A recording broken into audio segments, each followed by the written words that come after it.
this video I want to clear up a little bit of confusion that can arise if you are buying an apartment. In Ireland, if you're buying an apartment, you're buying a leasehold interest in a property. It's a long leasehold. It could be for 200 years, it could be for 500 years, it could be for 1,000 years. It's a long leasehold, and it is sometimes referred to as a freehold equivalent. But the fact that it's leasehold causes people some concern and raises some questions. There's no issue in relation to getting a new lease at the end of the existing long lease, for example. So if the existing long lease is 200 years or 400 years or 500 years, at the end of that time you get a new lease. There's no problem there whatsoever. The other little bit of confusion that can arise in relation to the rent.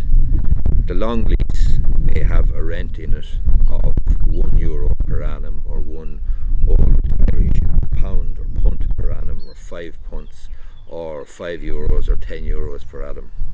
Some people are concerned about this, and are concerned that perhaps over the last 5, 10, 15 years the previous owner of the apartment who's selling it now may not have paid the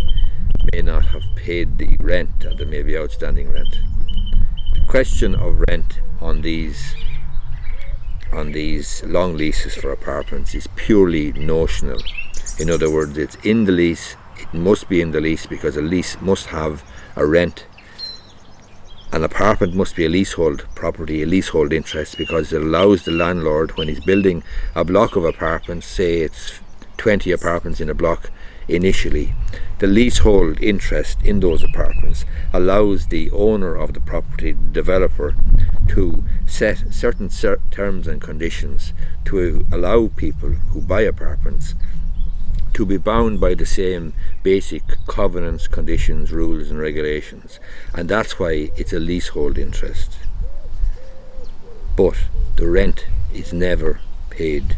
The rent is never demanded, it's never collected, it's never outstanding, and when you're buying an apartment, you can actually, your solicitor can look for a statutory declaration from the vendor that no demand for rent has ever been made and no breach of a covenant or condition in the apartment lease, in the lease for the apartment, has actually occurred.